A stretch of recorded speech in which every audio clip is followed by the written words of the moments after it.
चल के ढारो कान्हे ही कांवर लेके चलो बाबा पूजलवा चल के ढारो दुल्हन तो के मिली रे भागतुर जाई खोली रे दुल्हन तो के मिली रे भागतुर जाई खोली रे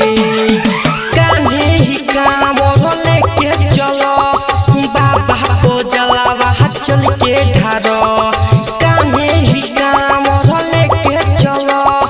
बाबा पूजलवा चल के ढारो दुल्हन तो के मिली रे भागतुर जाई खोली रे दुल्हन तो के मिली रे भागतुर जाई खोली रे भागतुर जाई खोली रे।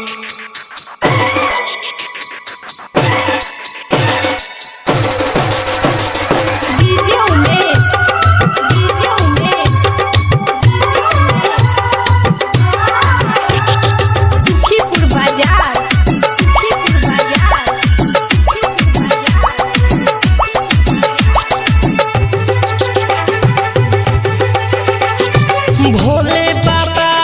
होंगे दन केहू ना जहाँ खाली रे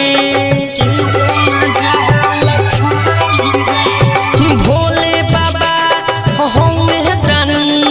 केहू ना जहाँ खाली रे सावन के भूख पहिला सोमारी दुल्हा मिली सुहुम सहरकारी जलवा लेके सुइया चलो सुइया पहाड़ दुल्हन तो के मिली रे भागतुर जाई खोली रे दुल्हन तो के मिली रे भागतुर जाई खोली रे।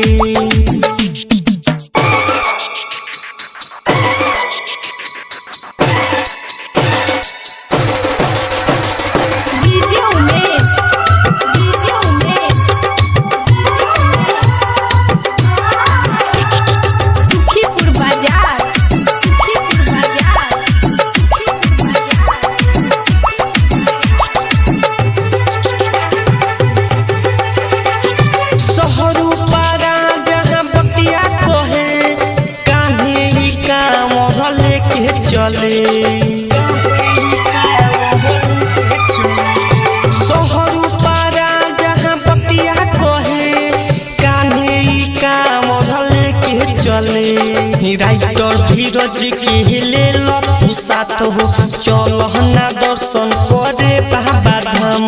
सोनू सवरिया के चल तू साथ याद चल तू साथ दुल्हन तो के मिली रे भागतुर जाई खोली रे।